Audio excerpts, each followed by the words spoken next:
What's going on, guys? In today's video, I'm going to break down everything I know about nightlife videography. Let's do it.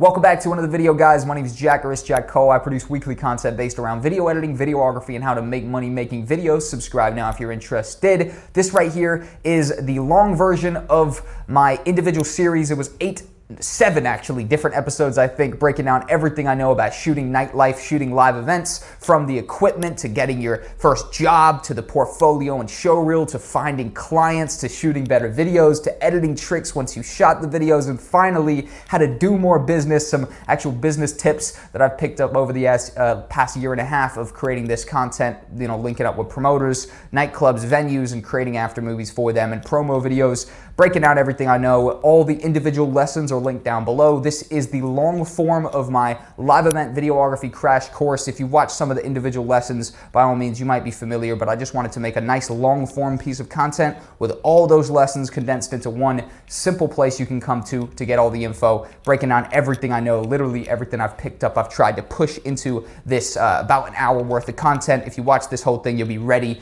to film your nightclub. Basically, if you're at the beginning or you're well matured into your career, you know, this video will definitely provide you some value. Without further ado, let's get into it. What's going on, people? Welcome to episode 1 of the live event videography crash course, breaking down everything I know about live event videography. Throughout the course of the last year and a half, I've shot over 50 different nightclubs and venues, and I'm breaking it all down into, I think it's going to be 5 or 6 videos, a small playlist. Full playlist is linked down below if you're just watching one of the singular videos. And I'm breaking down everything I know about live event videography, from the equipment you're gonna need to how to build this into essentially a full-time income and, you know, full-time hustle that you're, you know, out there filming clubs and venues every single weekend. Without further ado, let's get into it. So we're doing the equipment first. The equipment it is. And first off, obviously, this probably don't come as a surprise to anybody. You need a camera. However, the camera isn't the craziest thing. Obviously, it's a pretty crucial element. It's what you're filming everything. However, you really just need a good camera, like a base level good camera. In terms of specifications, most of the heavy stuff comes with the lens, which we'll talk about next. But the main thing you want to look for is if you're getting yourself a Sony and, you know, a Sony type of camera, you want to actually focus on some in-body stabilization, because the Sony cameras really go for that. But if you're going for some more Panasonic stuff, the actual in-body stabilization comes with the lens. So if you're getting a Sony, keep a lookout for in-body stabilization. But if you're going with a Panasonic or something else, you don't necessarily need to get in-body stabilization in the camera. So just get yourself a good camera. Next up, a lens. The lens, specification-wise, if you are getting a Panasonic, you want to get some in-body stabilization inside of that lens. And also, you want the aperture to be as low as possible. The aperture is how much light is let in. So for example, you ideally want to be getting an f-stop of f1.8 or below, ideally f1.4. That essentially just means, you know, in the really dark club or the dark venue, you're gonna be letting a bunch of light into your lens, so you'll be able to see more and it won't be quite as dark and grainy. Whereas, for example, if you get yourself a lens which is f-stop 3.5 or something, that's gonna let in double less light. So the f1.8 is gonna let in double the amount of light as the f3.5, which means, you know, you're gonna have a much darker image on the f3.5. So by all means, look for a lens with very low aperture, which is the f-stop, basically the thing that says f1.8 or something like that, right? You wanna go as low as possible. But if you do get yourself a lens, which is, you know, not the lowest aperture, or even if you do, and you know, you just want a better light source to be lighting things up further, you might wanna look into getting an LED light. Now, I don't shoot clubs with an LED light anymore because I've upgraded my equipment, but when I first started shooting, I was shooting with a, you know, not the best camera in the world, the Canon 600D, with a kit lens to begin with, right? So that was f3.5, and I'd have to definitely bring an LED light, which is super cheap, 20 pounds, something like that, 20 bucks. By the way, all the equipment I talk about in this video, I'm gonna leave links to in the description down below to be easy. But essentially, you do need a LED light if your f-stop is a little bit high. And maybe if it's a little bit, you know, if it's on the lower side as well, and you just want to be very efficient with your subject being very nice and lit up, you might want to get yourself a LED light. Very, very cheap, honestly, super cheap. Next up, tripod, Steadicam, or gimbal. I steer clear from this stuff, but I have used stuff like this before. Again, maybe when I didn't have my techniques totally down, which I'm going to talk about loads of techniques on shooting better videos later on. That's going to be another episode, so I won't go into that now. But if you are starting out and you definitely want to secure the steady shots, you might want to bring yourself a tripod, a Steadicam, or a gimbal. But if this isn't your first run around, I don't think you need it. You're overall going to be bulking yourself down. Being in a tight club, if you're not filming like a huge venue where you're just up on the stage or whatever, and it is kind of like an actual like lounge or like a nightclub type of thing, it can be pretty annoying to have anything bulky on you where you're trying to get past people and stuff, and it will actually slow down your maneuverability around the club. Even though that sounds fucking stupid, to be honest, but because you're not running around the club loads. But trust me, it is annoying to have just something big bulky on you that, I've been shooting some clubs up in London before where they're all kind of little basement type of situations, and it's a pain to be trying to get past people with a Steadicam, poking people. Overall, I probably wouldn't suggest that, but I'm going to put it on the list because I've used it before, and it definitely helped me when I was at a lower kind of stage in my live event videography kind of career. All right, informal cut in. I forgot to include these on the list. For some reason, this right here, this little black pod might look a little bit inconspicuous or you're not too sure what it is, but this is probably the most important thing to include on your equipment list. Maybe even more important than a camera, depending on what sort of music you guys are actually filming. Obviously, I shoot a lot of music that I enjoy, but the majority of the clubs that I shoot are, dance nights, and I'm not the biggest fan of drum and bass and stuff like that, so I got myself some earpods, some earbuds, and even if you do enjoy the music, you know what I mean? Because you can still hear it, but just being that close to massive speakers, the frequencies are really fucked up for your ears. So you might want to get these. I'll link these down below again, very cheap, and they attach to your keys. So earphones or earpods are very important as well. But again, you might like shitloads of bass in your ears, smashing your eardrums. So that's up to you. But yeah, I would suggest these little earbuds. But SD cards is next up, and in fact, obviously it's an obvious one. You need an SD card or else you can't capture any video, but if you want to be shooting, slow motion and really 4K, these high video codec files, you probably want to get yourself some really fast memory cards. So not like the shitty little blue ones. I'm talking about the nice extreme ones with the 95 plus megabyte write speed. Depending on the camera you have, you might be able to record on any memory card, but for me at least, I know with my Sony a6300, I can't record 4K without a really fast memory card. So you might want to get these extremely fast memory cards, which they're going to be a little bit more expensive, but at the end of the day, you literally can't record the best file types on a crappy memory card. So you need an SD card, right? Finally, or not even finally, next up, hard drive space. Hard drive space, depending on how sentimental you are with the footage, you might not need loads of it, but I would advise you to get yourself an external hard drive. Or it doesn't even have to be external. I've got an internal hard drive, which is a terabyte, where after I finish a shoot, I just throw all of the raw footage onto that kind of hard drive and save it. Because, you might not have a use for it now, but in a year, you might remember back to the footage and you might want it and you might want to use it for something, or in 5 years, you might want it. And, I'm literally thinking that far ahead when I'm saving all this footage for a rainy day, essentially. And, obviously you can use bits of it for, maybe other projects where it might tie in or whatever. Overall, it's a pretty good idea to keep that footage, with you. And overall, finally, professional editing software. To conclude, you want some professional editing software. Live event videography, in the majority of the cases, you're going to be going to the club, filming it, and then editing the video. I've had a couple gigs where they just hired me as the cameraman, which is pretty fun, to be honest, because you don't actually have to do any of the edit. You just turn up, get paid, and stand in the club, filming some people. But at the end of the day, professional editing software is definitely on the list. In terms of what I would define as professional editing software would be, Adobe Premiere Pro, basically. That's what I use. Premiere, if you're not part of the Adobe gang, I don't really know what sort of videos you're creating. A lot of people aren't actually part of the Adobe gang, so by all means, any good editing software you could use, that's just my personal preference. But thank you guys for watching episode 1 of the live event videography crash course. Full playlist link down below. Without further ado, we're gonna crack on, and I'll see you in episode 2. Welcome back to episode number 2 of the live event videography crash course, teaching you everything there is to know about filming live events, whether it be in a nightclub or a venue. Essentially, the full playlist is linked down below if you are watching just a singular video, and the singular video you would be watching is how to get your first job. So I'm going to be briefly going into one of the many methods I'll talk about, and I believe it's going to be episode 4, which is going to go into advanced ways of actually reaching out to clients once you have established yourself somewhat, even if it's just doing maybe a couple different gigs and overall getting a little experience. So we're going to be diving into one of those many methods which I'm using to get live event videography clients. Without further ado, Facebook is your destination. Go on Facebook, and essentially you want to go up to the search bar and just type in events or upcoming events this month. Now you can type in any kind of variety of this phrase, so you could type in upcoming events or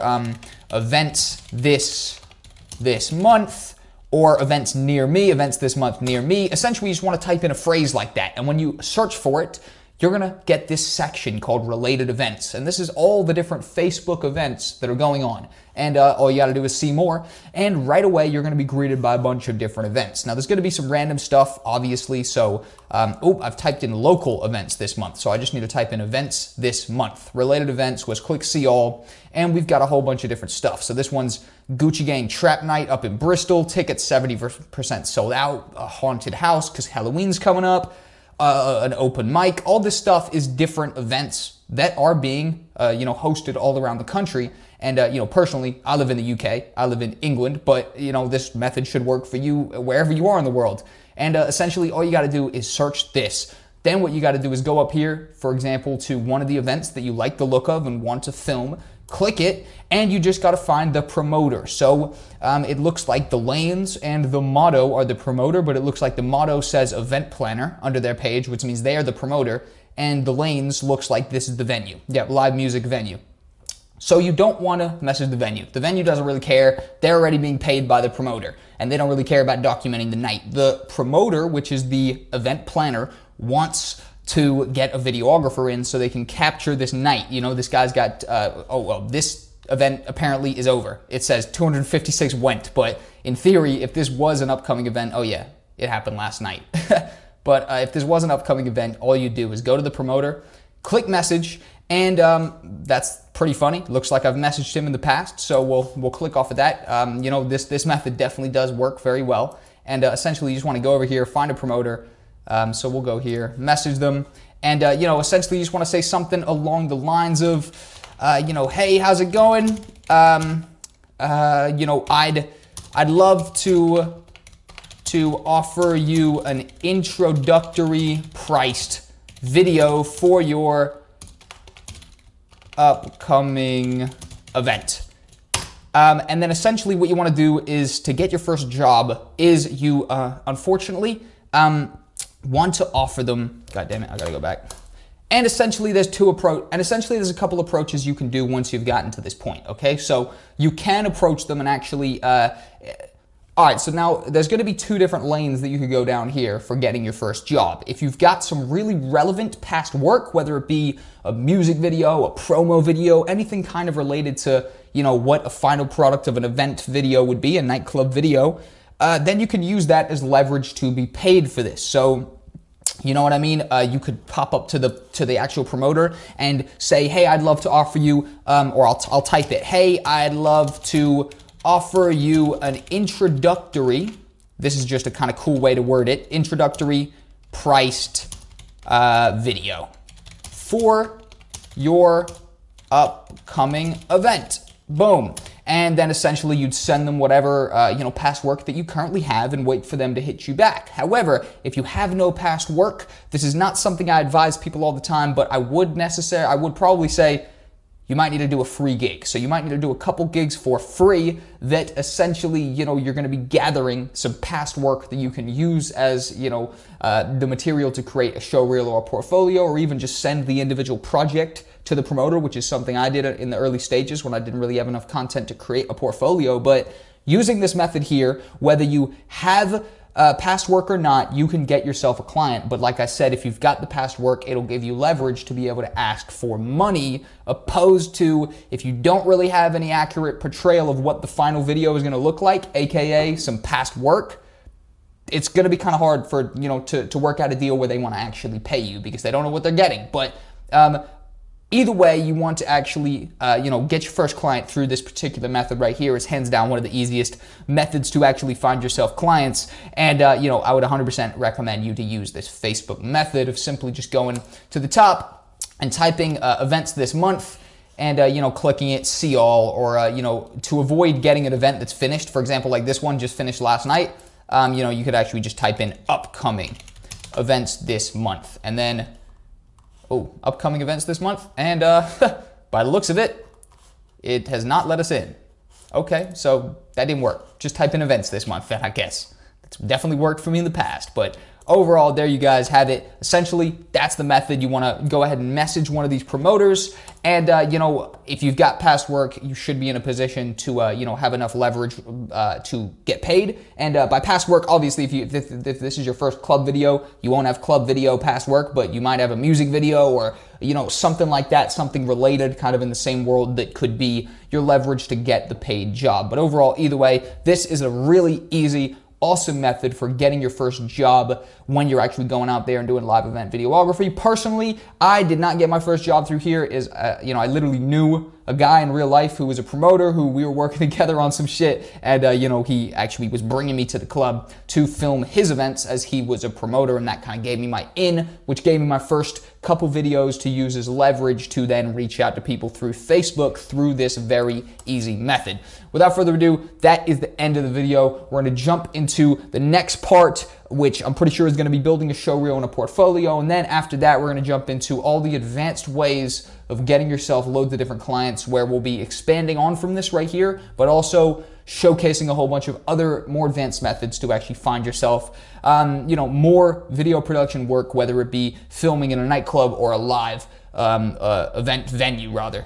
Thanks for watching. I've been Jack. Have a nice day, guys, and I'll see you in the next episode. And, you know, check the full playlist down below. Hey, what's going on, guys? My name's Jack. Welcome back to part number 3 of the live event videography crash course. The live event videography crash course. Yes, repeated it twice, so you definitely know what video you signed up for. Essentially, this is part number 3. We're going to be breaking down the portfolio and showreel, essentially how to put together a professional portfolio and showreel, and you know, really get the most out of you know, applying for work and getting the most clients that you possibly can. And to be honest, it really is a huge deal the way you lay out your work. The way you actually showcase and present your work is definitely going to play a big role in how many clients you get, for obvious reasons. You know, it might be enough that you know you could do it, you know, well, but you know, finding a way to visually represent your work, aka a showreel or a portfolio, is extremely powerful, and you know, definitely going to be getting loads more work. On screen right now is my TQ9 website, which is you know, a portfolio, and essentially we got our live event showreel right here when it comes up. And essentially this is my you know, past portfolio for my production company TQ9. Obviously we got our services up here: after movies, music videos, and promo videos. But before I break down my actual portfolio and then break down my showreel as well, I want to actually break down how you guys can create these yourself. So I'm not going to be going in depth into how to build yourself a quick website and a quick portfolio, quick showreel, but I am going to link the videos where I've already done that. So essentially, if you go down below in the description, you can find the how to make a video website / portfolio tutorial, and also the how to make a videography showreel 2018 tutorial. Essentially, both of those, I've created those videos before, so they're going to be linked down below, just so I don't have to replicate content here. Obviously, you know, that's pretty obvious. I don't want to be replicating loads of content and making the same video multiple times. So those are linked down below, and I go in depth into both of those. But this right here is my portfolio, and essentially me and my business partner Noah, who we both you know, run TQ9, or we've done the most on TQ9 in terms of developing it. Essentially, we're gonna be you know, upgrading the site pretty soon. So I thought I'd just include this as a final hurrah, show off our site, which has done amazing for us, got us so many clients, so many different you know, opportunities and projects that we've worked on through this right here. and essentially you load it up. You've got a kind of blurb almost right here to fill you in on our process. So introduction, production, and then a post-production. That's kind of just a cool little tagline. And of course, it starts, playing our 2017 live events showreel, which, as well, that could be updated. And, throughout the course of 2017, we shot about 40 live events, loads and loads of different events, loads of, awesome clips that we collected. And essentially, the process of creating a showreel like this would just be to be chopping up all of your nicest clips from all of your dopest projects and essentially putting it into like a highlights reel just like this, where you can watch this, and this is from so many different clubs from all across the UK really, and it just looks absolutely awesome as like a montage when you obviously chop it all down and break it into a show reel. And like I said, the portfolio and the show reel full tutorial are linked down below in the description. And it's very simple to create yourself a website. I created this one on Wix. Honestly, it was a little bit fiddly, but it's pretty easy to create a website. If you can do video editing, you're probably somewhat technologically proficient. You're decent with computers of some sort, I'm sure. So using a website builder to create some shit is not the toughest shit in the world. Honestly, I built this in a couple days. I think it might have been the majority of the work. I'm pretty sure was just in an afternoon. So very simple. And essentially, we've just got it divided into a portfolio here where we got past work, essentially, so a bunch of different after movies for nightclubs, some promo videos for nightclubs, some music videos for different artists, and essentially just a couple of different cool past work. Then we've got some services kind of divided into the chief services that we've offered over the past year and a half of our production company. So after movies, music videos, promo videos, and then a kind of quick blurb breaking down who we are, where we came from, essentially what we stand for. And that is the kind of format I would suggest for you guys. Very, very simple format. I would have a video that automatically plays itself with your show reel right there on the front. And hands down, when approaching clients, usually I, funny enough, just send them the quickest link that I can give them, right? So before I kind of created a fully in-depth show reel like this one right here, I would send them the website. But now that I've actually created such a great show reel, and to be honest, it's a great show reel, but even now it could use updating, to be honest. But kind of keep updating your stuff, your portfolio and your show reel, and to actually reach out to clients, you just want to reach out in the simplest way possible. So sending just one simple link to a portfolio or a show reel would be the simplest way possible to reach out to them. But boom, there we go. That is this video right here, touched up and done. This is how to actually create yourself a portfolio and a show reel for live event videography. Again, I've linked these two very useful tutorials down below, the how to make a website portfolio, how to make a show reel. Obviously, I would have gone more in depth and created these from scratch, but like I've already explained myself, I don't want to replicate content here. These are very good videos that I made just earlier this year, so I'll link them both down below, pass you on there, and in the next episode of the live event videography crash course, which the full thing is also linked down below, we're going to break down advanced ways of how to get live event videography clients, whether it be a live event venue or a nightclub. Thanks for watching, and I'll see you guys in the next episode or on one of these two videos. What's going on, guys? Welcome back to episode number 4, I believe it is, 3 or 4. Yeah, I'm pretty sure it's number 4 of the live event videography crash course. The crash course breaking down everything I know about live event videography, aka in a venue or a nightclub, and essentially I'm going to be breaking down everything I know about this. The full playlist is linked down below in the description. 6 simple videos breaking down everything from the equipment all the way to how to build this into a full-time consistent income. Let's do it. I'm going to be breaking down 3 extremely amazing ways to get yourself live event videography clients, aka nightclub or live event venue clients, whatever you want to call it. This sort of genre comes in many different names, shapes, and sizes. Let's do it. On screen right now is hands down the most straightforward way, I think, to get yourself some live event videography clients, and that would be through Bidvine.com. Now, Bidvine is something that you sign up for, so I'll leave all these down below in the description, okay? So you sign up for Bidvine, and you tell them where you're located and what sort of videography you're interested in. So you could say live event videography. Boom. Right away, you've told them the type of category you want, and essentially, they're going to send personalized suggestions to your email account every time there's a job available that fits your description. So for example, I'll go over to my email, and you can see, since I signed up over a month ago, or in August, yeah, so it is over a month, I've had all of these suggestions, right? So they just simply email you a suggestion, and then they'll even email you a reminder to make you, know that you've got the suggestion. So for example, I got this one yesterday, literally as soon as yesterday. I click on it, and they give me a detailed breakdown of the event at hand. So you got event to be filmed, concert/performance, event location, indoors, final video product requested, raw footage, additional videography services requested, raw footage, budget under 500 pounds, event length 400 photos, no answer given, so they probably don't want photos for that, just a video, and when, November 10th. So right there, they send you a personalized, suggestion right to you, and you can pass on it or you can view it, and then essentially you apply using credits. Now the credits do cost money. They are pretty expensive, but if you're good at what you do, you're hands down 100% gonna be picking up jobs through here. And I'll show you a couple more just to show you it's not just a one-off. You got this guy right here. So this is another one they sent me when they sent me this one. Again, a few days before they send that. So you'll be getting like 3 or 4 a week. Every single week they'll be sending you stuff. Event to be filmed, a sports game. So this is like it's not in a nightclub or a venue. This is a live event, but it's a sporting event. So I'll click off of that. That wouldn't really be for me. However, I'm sure maybe one of you guys might be interested in that. This one right here, again, it's a sporting game to be filmed. We'll go down.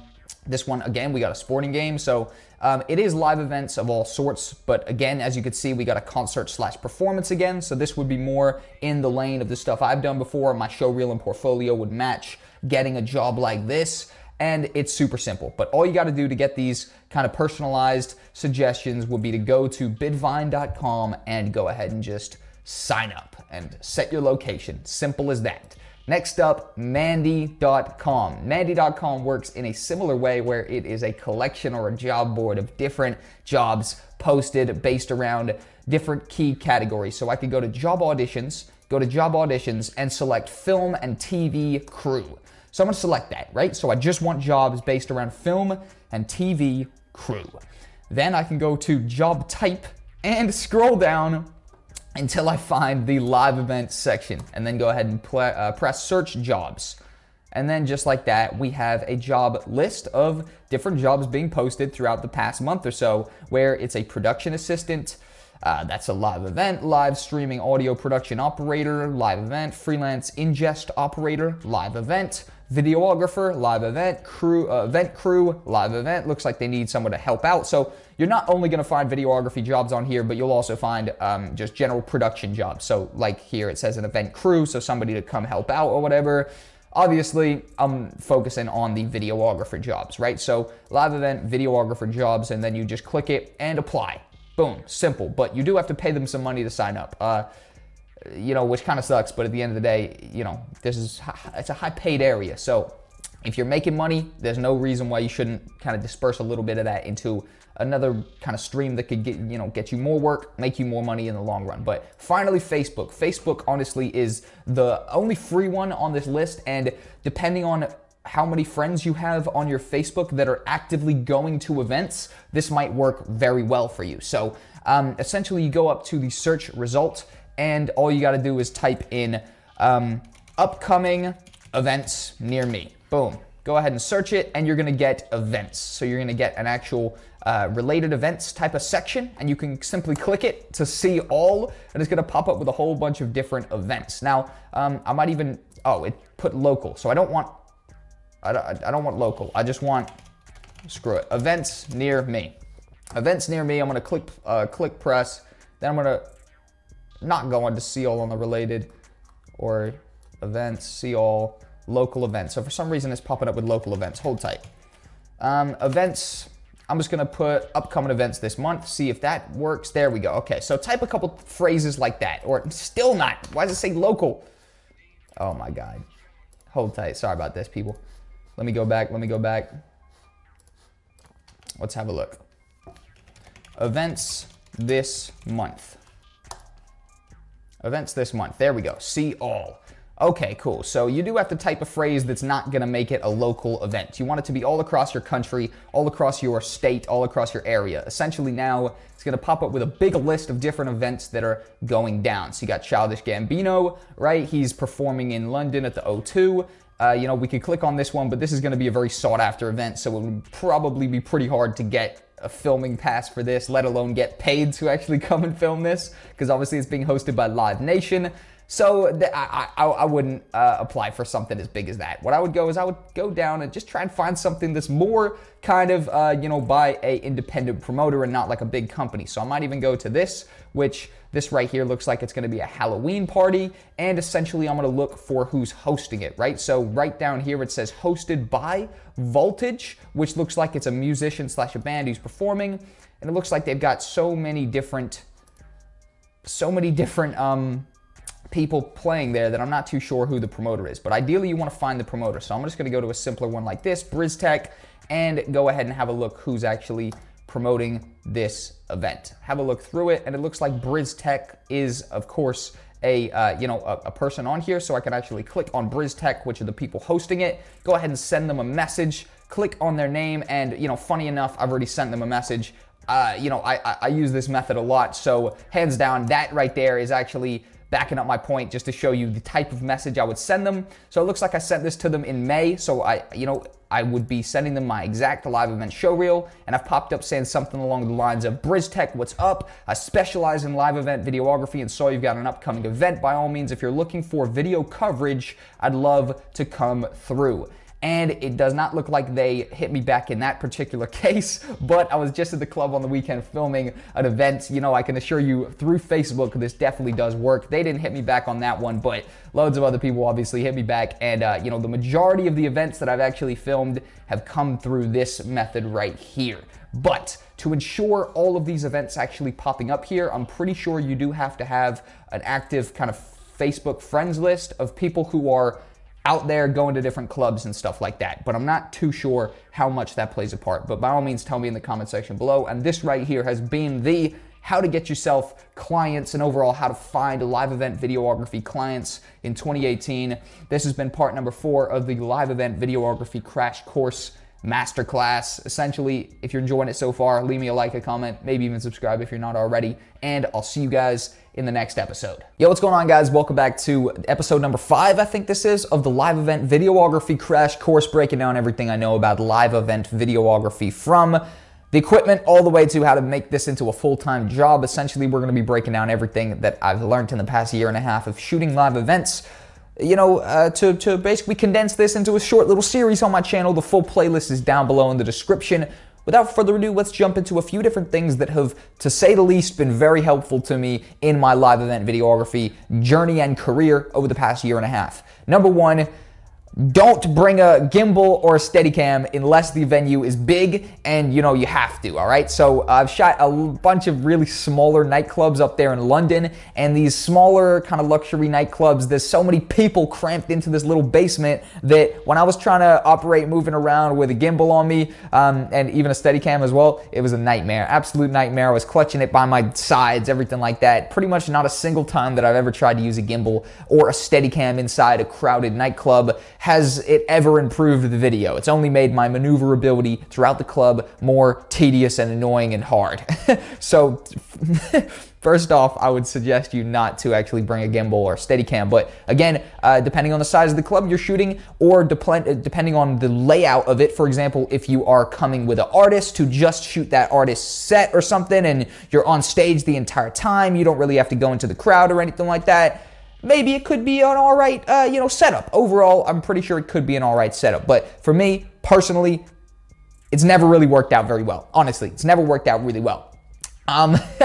Number 2, add some context and add some narrative to your work. Now, adding some narrative to your work will overall just kind of make it more of a flowing sequential project, right? So it can be a very small amount of narrative. I'm not talking about, you film all your friends jumping out of the taxi and walking up to the door, although that would be dope, definitely, but something very small, just like a little bit of a kind of pattern to get into the nightclub, right? So for example, maybe some shots of the line outside. If it's a big line outside, people kind of getting their tickets and everything like that. Maybe some close-ups of people buying drinks from the bar. Basically, these kind of intro shots, right? So add a little bit of narrative in there, and that's gonna basically just create a little bit more of a flow, and it's gonna create an ease in watching it. And you know, the majority of these videos are 1 to 2 minutes, so just adding a little bit of like a 10 to 15 second intro, or maybe even shorter, like a 5 to 10 second intro with a little bit of narrative like that, like showing the line outside or something, can add a huge you know, impact on your project and overall take it to that next level. Now, next up right now is gonna be a couple little things to make your edits smoother, to overall make the footage you're capturing smoother. Now, number one would be, obviously, if I've just told you not to bring a gimbal or a you know, Steadicam, maybe you're thinking to yourself, I've got a pretty lightweight camera, Jack, like, you know, maybe you don't know about my camera setup, you know, like, I need a gimbal.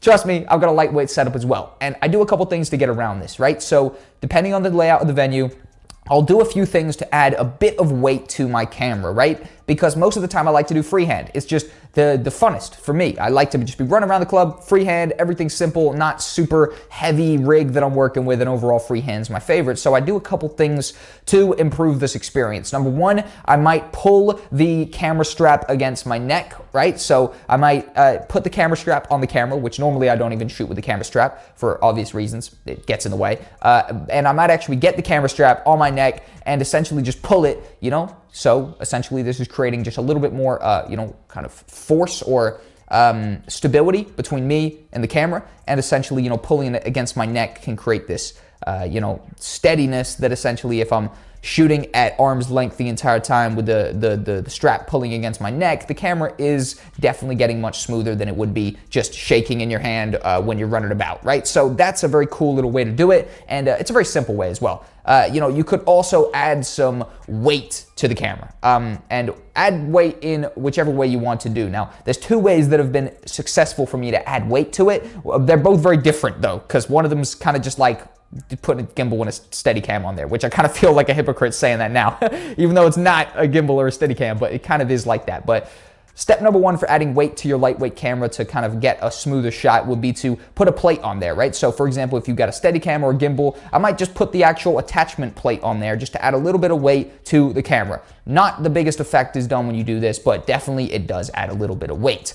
Method number two is using a this might sound kind of funny because I just advise you against this sort of stuff, but this is sort of a variation of it, is using a GorillaPod, right? Using a GorillaPod or, you know, a very small tripod of sorts, but a GorillaPod works really well because it's flexible. And, you know, essentially using a GorillaPod to attach the camera to, hold the GorillaPod and the camera can just add another point of contact to the camera, right? So you're holding it with two hands, but not real close. You're holding it kind of out with the gimbal, or not the gimbal, my bad, the GorillaPod, and essentially that adds a little bit of weight to it. And, you know, you're still basically doing freehand, but it's not as much of an annoyance as like a Steadicam or gimbal, but still it's adding a little bit of extra weight to it and a little bit of extra control to it. Overall, just a couple of things that have helped me out to make things smoother. Now, shooting in slow motion, this right here is an amazing thing or a terrible thing.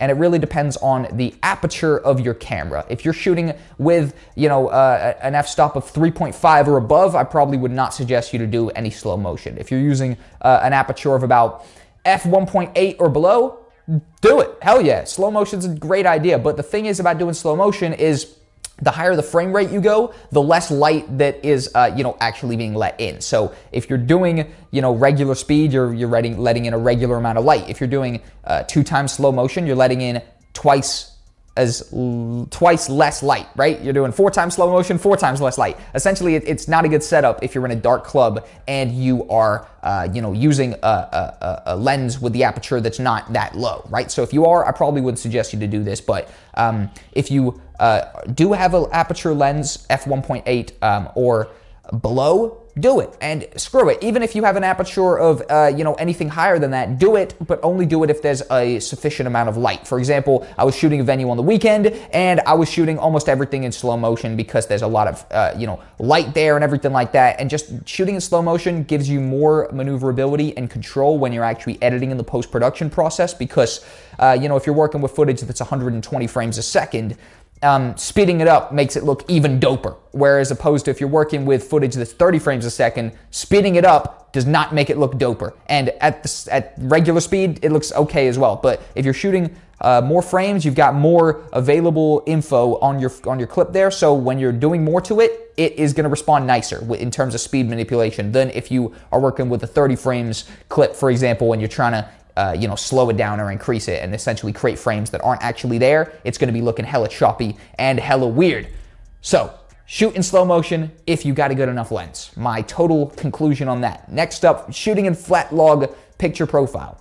Shooting in flat log picture profile has been very, very dope for me for one reason which might not apply to you, but I'm going to put it on here anyways to add the most value to everybody. And that one reason is shooting joint projects, right? So, now I shoot almost all the clubs that I do on my own, but, in the kind of initial starting of my live event videography career, I basically linked up with my homie Noah, and we shot almost all the events together. Just, we would essentially get these bookings and then just go to the venue and shoot everything and then come back and then meet up and edit everything together. And we were essentially partners for these, first like 50 events that we did together or something like that. Now, we shoot on different cameras. He shoots on the Panasonic GH5. I shoot on the Sony a6300. Both of them handle colors differently. Both of them overall process, colors and footage different. So this is a problem when you're trying to put clips from two different cameras into the same edit is inevitably there's going to be some inconsistencies with the look of the footage. Flat log picture profile is how we got around this, and how if you're doing joint projects with people, this is an amazing way to get around things. Is I shoot in S-Log, which is the Sony flat log picture profile, and my homie Noah shoots in V-Log, which is the Panasonic flat log picture profile. Flat log is essentially just a really flat image, looks pretty gray, but it actually contains loads more information inside of this codec, and you are able to put it, for example, into Premiere or After Effects or wherever you want to put it into, and when you're color grading it, you can do so much more and actually get these colors to be really, really amazing. And because this V-Log and S-Log are both pretty neutral, when we're actually color grading them, it creates a much more consistent look between them, and everything looks very, very similar, opposed to looking like it's been shot on multiple different cameras. Now, next up, actually doing a little bit of a motion when coming in to your shot. For example, like if you're shooting an event, right? I was shooting a drum and bass event this weekend, right? And essentially, I'm not the biggest fan of drum and bass, but what I would do to get some really dope shots of the DJ really going crazy is instead of just waiting till, it looked like he was having a fun time or whatever, I would listen out to the big drops coming in, right? And this is something that I do. I listen out to the kind of buildup of the song, and when it sounds like it's about to really, really heavily drop, I start recording a few seconds before, and I aim the camera away so I can swing it on when it actually drops. And I usually record these shots in slow motion. So essentially, I'll be playing some shots on screen right now that'll show you exactly what I'm talking about if if I'm not explaining it too well. But essentially what I do is start recording, and as soon as I hear the song is about to drop, I flick the camera in. So with slow motion, I speed this bit up so that it looks like it just flies on, whether it flies on from the ceiling, right? So I'll be pointing the camera at the ceiling and then just smash it down for the drop onto the DJ, or I'll be filming from the side. Again, swipe the camera onto this, on to actually shoot the DJ on beat. And of course, because I come in on beat, this is where the actual beat drops. So the DJ is usually going pretty crazy when I actually slide on, and it makes for a really dope, quick transition onto this, very dope shot, which is kind of a prime shot if the DJ is actually performing well. But overall, that right there is just another little tip on how to kind of get some nicer shots and nicer angles and stuff. And finally, my final piece of advice to you, just to create the most natural crowd you can, would be to only use an LED light if you have to, right? So LED light, I haven't shot a club with an LED light in over a year now, easily over a year now. Probably the last club that I shot with an LED light was, I want to probably say maybe like March or something like that, or like not of 2018 as well, of 2017, so over a year.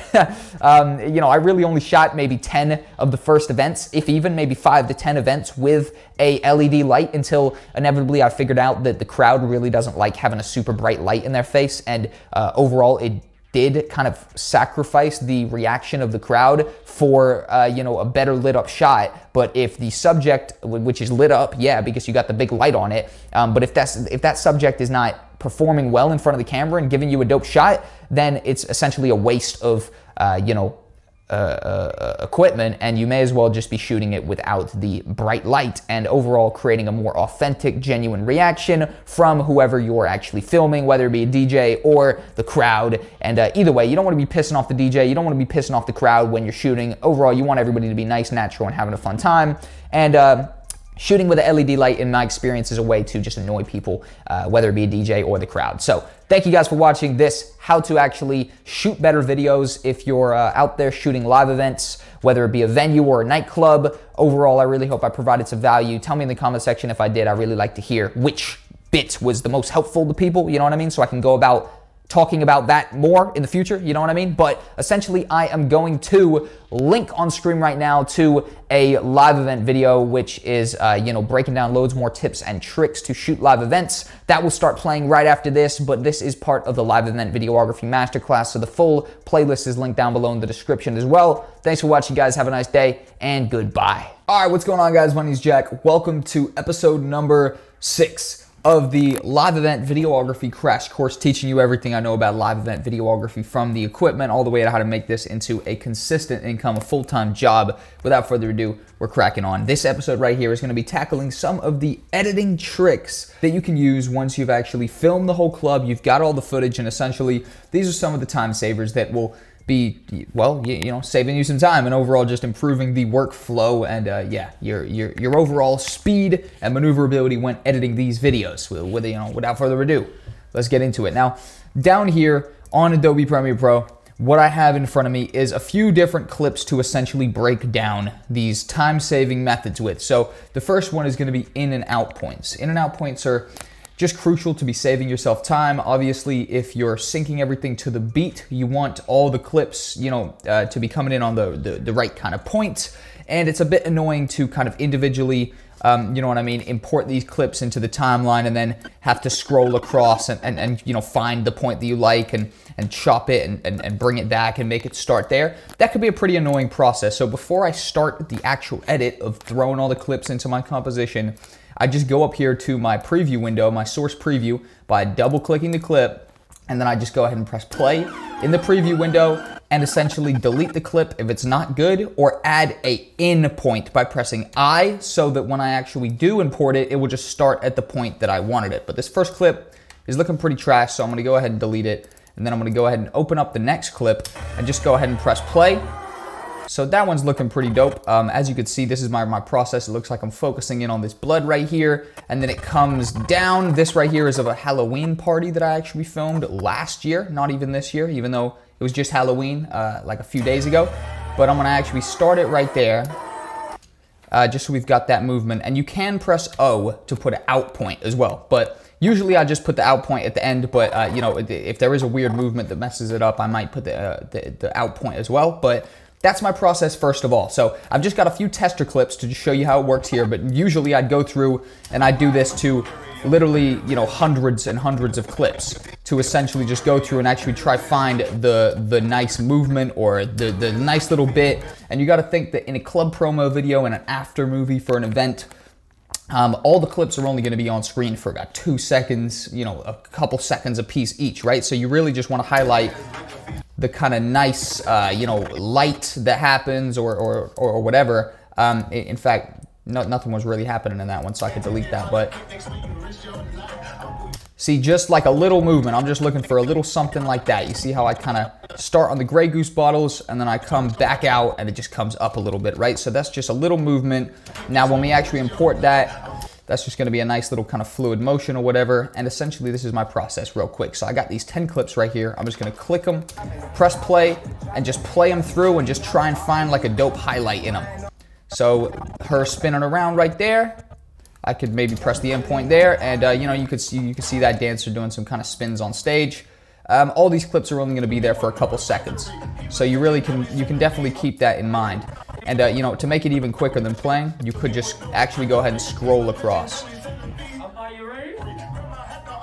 So it looks like that's a pretty boring clip. Gonna go ahead and delete that one as well. And this is the, it's such a time-saving process, actually spending the time to do this, because trust me, when we actually get to the composition, it's gonna be so much quicker. And I've got a really crazy kind of cheat code method that I'm gonna show you next to actually automatically import all of your clips and automatically import them on the beat as well, which is, you know, absolutely crazy. Oh, so it looks like that's a very dope clip right there. So I'm gonna actually just go until the kind of light starts on him right about there.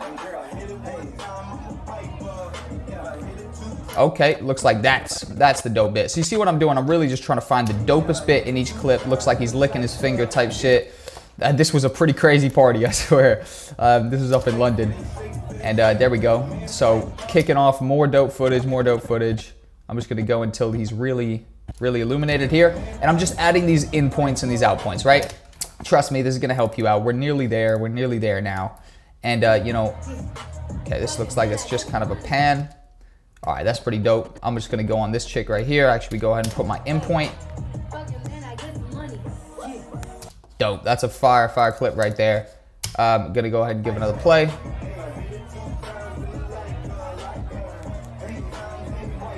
So this looks kind of boring.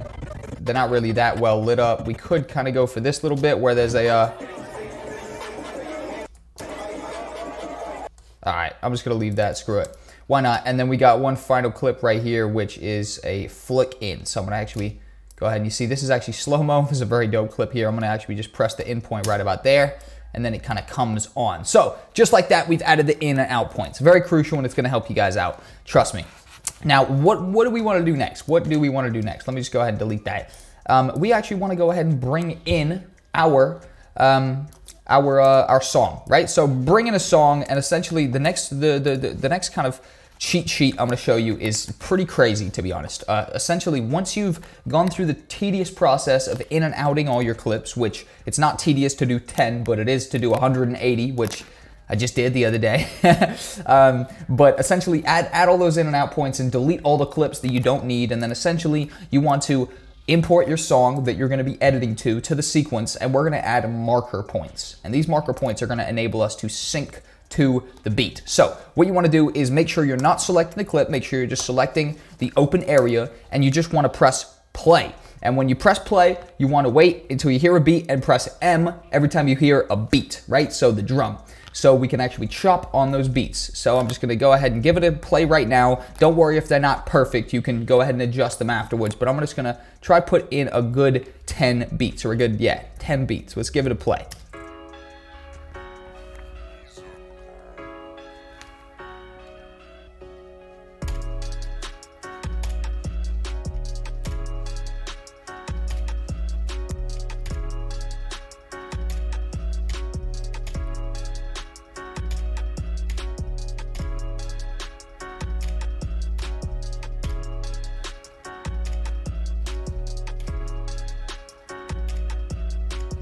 Okay, so I've put a few points. I put 1, 2, 3, 4, 5, 6, 7, 8, 9, 10. Okay, I'm just gonna delete a couple of these ones that are in the middle. Hold tight, hold tight. Let me just go ahead and see if I can delete these. Clear selected marker, clear selected marker. I'm just gonna kind of make them even. You know what I mean? So that I can just you know, have an even displacement of all of these. All right, cool. Boom. Let me go ahead and just delete that one. Boom.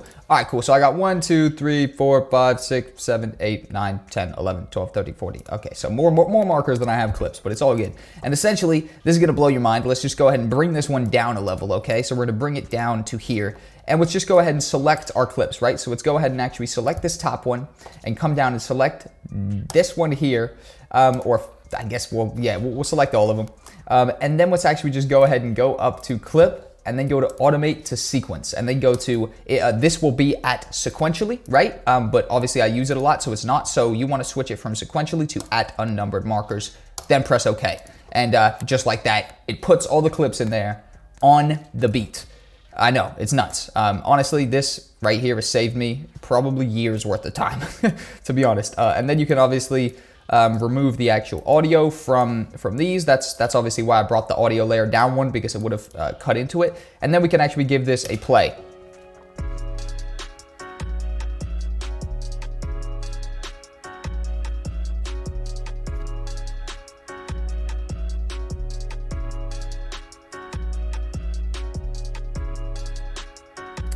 And just like that, we have done it. But this final clip, I just realized all the other clips are in 4K, and then you just got this one guy at the end who's in was in 1080p, so I need to change the whole sequence to 1080. But boom, just like that, you can tell that it is obviously synced, even though I didn't do the changes on the beat too quickly. They're actually quite slow, but it is what it is. It's looking pretty dope. Overall, it's looking very, very cool. And the fact that it just takes all this time out of your hands and just syncs it for you is absolutely amazing. But there's one final technique that I want to show you guys. And this is, if you've watched my last episode of the live event videography crash course, I talked about swinging your shots into motion. So this is what that would look like. Hold tight, let me just pause this for a sec.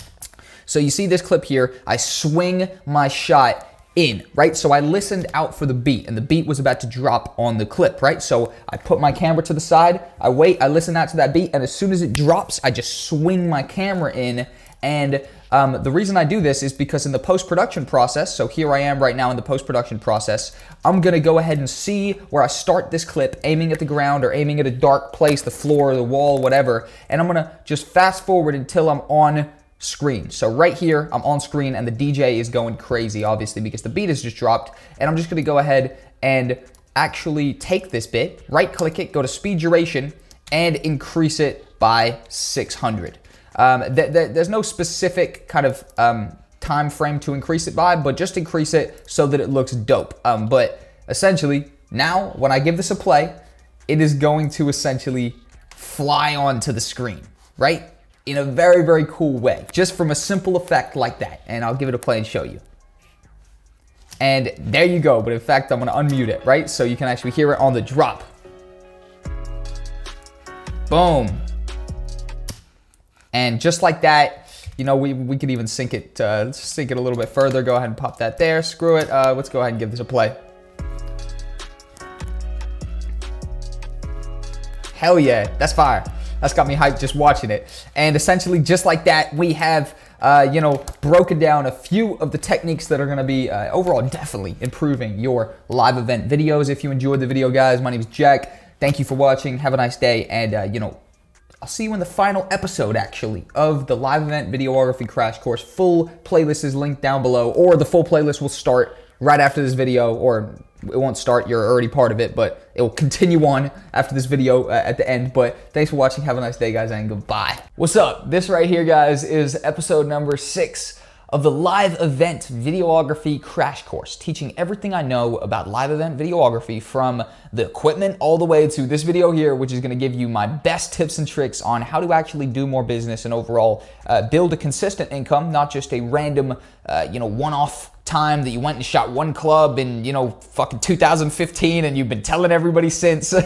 This right here is for real, how you can actually do a lot of business and overall the key things that in retrospect, I can actually take from what has built my income into a consistent one from this live event videography thing, which started as just a kind of fun thing that I was doing and, you know, actually developed into a job. So let's do it. First off is gonna be, at the beginning, you wanna take as many jobs as you can for obvious reasons. You wanna be meeting as many people as you can and, you know, just overall putting yourself in that environment as much as possible. I'm gonna tell you what happens from just being in the environment of shooting a nightclub and shooting a venue. People come up to you. They are asking for a business card. They're asking for your details. They're, you know, asking about you and stuff like that. And, you know, you can do loads more business by just being at a place which is the environment that you're, you know, supposedly based in, essentially, if you know what I mean. So you as a live event videographer, you wanna be in the environment that you're supposed to be in as many times as you can and as much as possible. So ideally,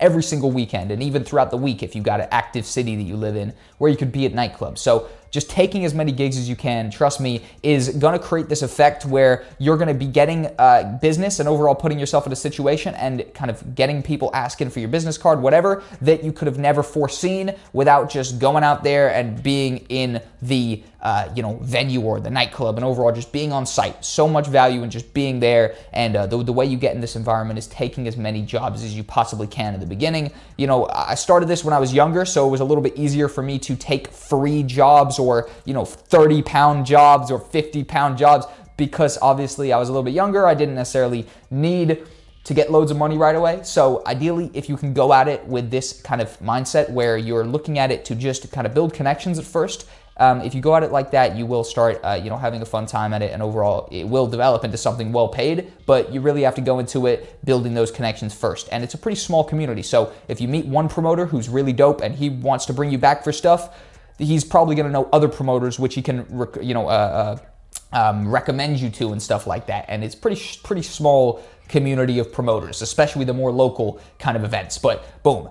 Focus on recurring clients. Focus on recurring clients is my next point, because after you've done as many jobs as possible, the next trend, which I actually focused in on, is who's hosting consistent stuff here, right? So, you want to find somebody who they don't just want one video this weekend and they're going to pride over this video forever and, watch it 100,000 times.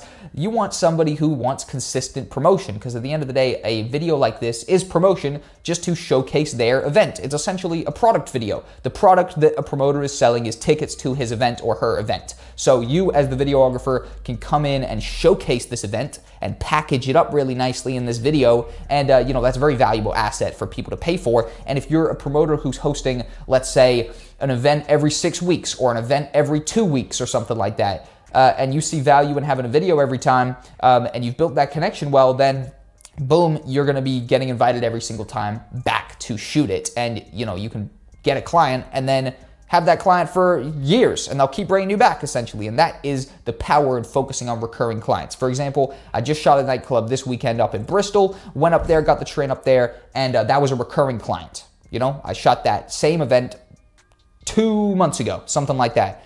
And they brought me back. And essentially, that's just the power in focusing on somebody who is a recurring client, aka someone who has a weekly event going on or a monthly event going on or a consistent event, and they see the value and bring you back every time. And that actually brings me directly into my next point, which is going to be build relationships. Building relationships with these promoters is how you can do business that you could have never foreseen ever doing. That sounds a little bit like a tongue twister. It's not. I have, shot so many events, essentially, that throughout the course of 2017, I tried to just be keeping track with people, right? Keeping tabs on people, saying what's up, overall trying to make it a little bit more personal. Now, most of the events I filmed were for, much older people in their 40s, 30s, stuff like that. So it's a little bit tough as somebody who's, 19, 20 years old. I've just turned 20, so 19 and 18 when I'm shooting most of these events, to establish a real relationship with that promoter. Obviously, they're much older. There's not much we have in common. I'm pretty much just turning up, getting paid, and going home. But I've actually found a few promoters who are closer to my age that I've actually been able to build a consistent relationship with, and it's developed on into a friendship. Now, that right there has kind of set the platform to get work for me that I would have never, could have ever foreseen ever coming to me. And obviously, you can't kind of base this, you can't predict this happening really, but the way you can predict something like this happening is just by building as many relationships as you possibly can. And then, for example, something that's happened to me is, some of these people who I've actually built relationships with have gone on to get hired into organizations which have then given me more work. For example, I filmed a club for these two guys, who were a few years older than maybe like 23 or something like that. And I shot this event for them. And they messed up. They didn't really do too good on the door. They couldn't pay me right away, and essentially I had to go home without even getting paid, right? So I went all the way up to London to come back without getting paid. Now, eventually they did pay me about, a month and a half later, but we had to stay in contact because they had some of my money, and I was really getting annoyed, and we actually were going back and forth, and I ended up figuring out that they weren't trying to screw me over, and they really did, have a bad time on the door, etc., and they couldn't pay me right away, and eventually they did pay me. Now, this situation, even though it doesn't sound like a very straightforward one, it ended up being okay and actually beneficial for the both of us, because they eventually paid me, and then the main guy who, I was discussing this stuff with, and overall, I didn't realize at the time, but I was building a relationship with, essentially, he ended up going up and getting hired by a really kind of luxury nightclub called Cirque du Soir. Cirque du Soir is up in London. They do loads of stuff. They booked, acts like Future, French Montana, Young Thug, basically any popping commercial hip-hop artist is probably going to come through there at some point, in time, definitely. And they booked me through the strength of this guy's cosign of me, right? So the club actually was looking for an event videographer. Then I hit him up and I said, hey, you know, ask this dude about me. He works there. He's gonna have some good things to say. And essentially, obviously, he did have some good things to say because I held him down when he couldn't pay me necessarily for the club video, which I shot for him. And I ended up getting, you know, connected with this big, high, you know, luxury club, and I did about 6 projects for them. And that right there is a situation that I could have never predicted, could have never put my money on, my chips on, nothing like that. You couldn't really bet on it, but just through creating relationships and, you know, building those connections and relationships, eventually it'll come back to help you, I assure you, in some way or another. Now, finally, be proactive. This is an obvious one, but I'll put it there. You have to be proactive, especially in the beginning and even as it develops, to actually be reaching out to people. And the more reaching out you do, the more jobs you do, the easier it's going to be, and the more your name is going to be getting spread around, or you know, organically, and the more clients are just going to be finding you. So 100% make sure to you know, be proactive when you're actually you know, going about wanting to do this. You really got to do so much legwork first to actually get people to even know about you. But thank you guys for watching the video. I've been ItsJackCole. This has been the live event videography crash course. Full playlist is going to be linked down below in the description if you enjoyed it. Dope. Glad you did. You know, I didn't make it for people not to enjoy, so it, you know, it followed through with my expectations. Thank you guys for watching again. I've been ItsJackCole. Have a nice day and goodbye.